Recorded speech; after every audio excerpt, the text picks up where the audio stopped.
इसी हफ्ते पद्मावती का पहला गाना घूमर रिलीज हुआ और माने 24 घंटे के अंदर ही 1 करोड़ से भी ज्यादा YouTube व्यूज हो चुके हैं।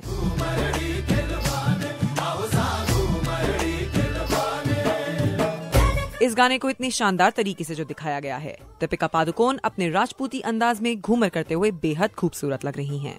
दिलचस्प बात यह है कि इतने भारी राजस्थानी लिबास में दीपिका ने 66 से भी ज्यादा घुमाव किए हैं। उन्होंने ट्विटर के जरिए बताया कि ये गाना इनकी एक्टिंग लाइफ का सबसे मुश्किल गाना था, लेकिन मजा भी इसी में आया।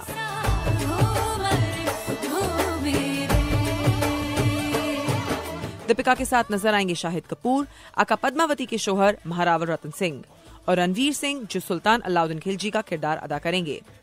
संजय लीला बंसाली की ये फिल्म रिलीज होगी 1 दिसंबर को। शुचि जैन, उर्दू VOA।